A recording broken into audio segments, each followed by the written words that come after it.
In August 2025, the Ford Carrier Strike Group was doing what American sailors have done in the North Atlantic for decades, keeping the vital sea lanes open so everyday goods, even IKEA furniture, could reach American living rooms. Everything seemed routine, till a routine patrol flight picked up something that would trigger the most intense submarine hunt the Atlantic had seen since the Cold War. Unbeknownst to the Americans, the Russians had received a bold set of orders from their northern fleet. Close in on the carrier and collect every piece of intelligence you can. But Moscow was about to learn a harsh lesson. Challenging the US Navy in the Atlantic is about as wise as telling your spouse, "You've gained a little weight." Inside the Ford's Combat Information Center, the tactical action officer tracked the approaching submarines with calm precision. For Arleigh Burke-class destroyers accompanied the carrier, each armed with enough firepower to turn any submarine into an artificial reef. The Russians' calculations were simple. At their current speed, they would be within torpedo range in 47 minutes. Their torpedoes could cover the remaining distance in under 6 minutes. But the Americans had SROC's anti-submarine rockets, capable of reaching them in a mere 90 seconds. At 15:03 hours, the Admiral asked the question everyone in the room already knew the answer to. What was the likely intent of these submarines? The answer was clear. They were moving to collect intelligence, to chart the carrier's movements and electronic emissions. The recommendation: go to general quarters. The Admiral, however, leaned back with a wry grin. "Let's see how badly they want to embarrass themselves," he said. Moments later, Link 16 shared the submarine data across every NATO asset in the region. Suddenly, what had started as a tactical curiosity exploded into a coordinated response. A British Type 23 frigate, conducting exercises 50 miles north, reversed course at flank speed.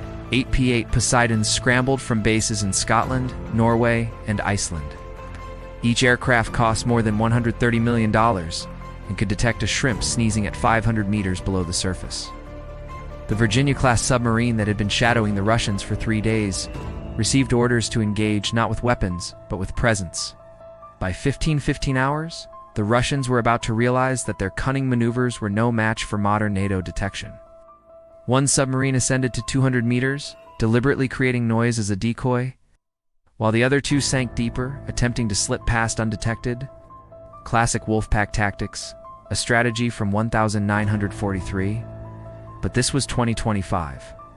NATO's acoustic processors were far more sophisticated. You could differentiate between a noisy decoy and 2 silent submarines, moving like a broken wheel in a shopping cart. The Russians weren't just being bold. They were attempting a coordinated intelligence mission. Record the Ford's acoustic signatures. Map escort formations, catalog radar emissions, every detail that might be critical in a potential conflict. What they didn't anticipate was the full might of NATO's response.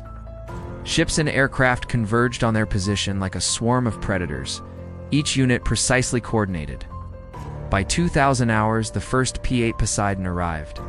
These were not ordinary aircraft. They were converted Boeing 737s, stripped of passenger comforts and equipped with the world's most advanced submarine hunting systems. Their sonar arrays could detect the faintest anomaly. Even in the deep Norwegian Sea, the P-8 South began deploying sonobuoys in a complex boxing pattern. These devices, essentially underwater microphones, broadcast powerful active sonar pings. For the Russian crews inside the Kazan, the first ping hit like a bell being struck by a sledgehammer. Every 30 seconds ping. No pause, no escape. Silence, which had been their greatest ally, was gone.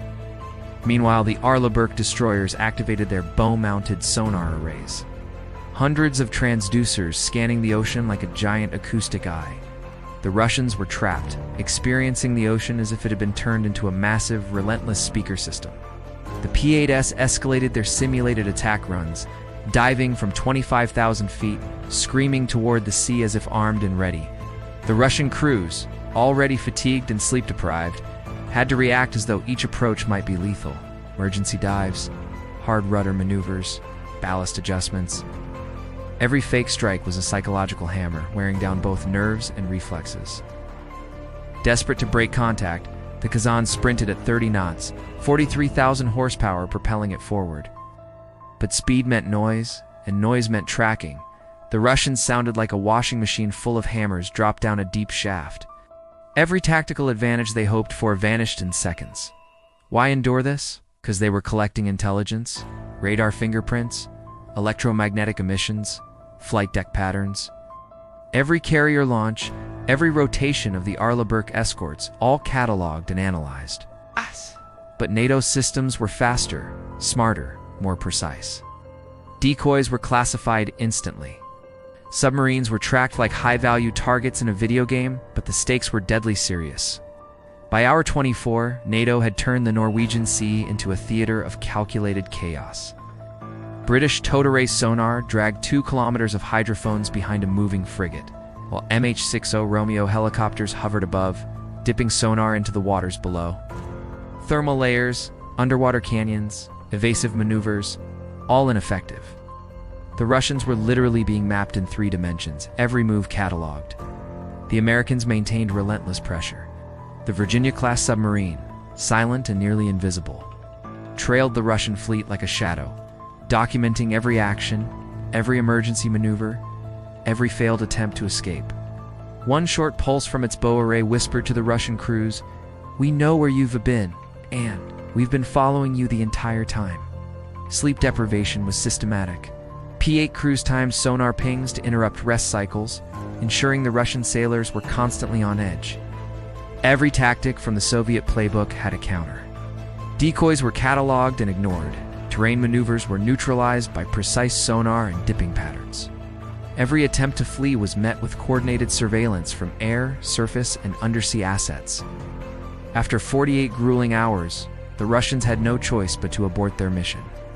Submerged, they retreated north, attempting to preserve dignity while being closely monitored by NATO forces, like bouncers, escorting unruly patrons out of a nightclub. The P-8 South followed part of the way, ensuring the withdrawal was complete.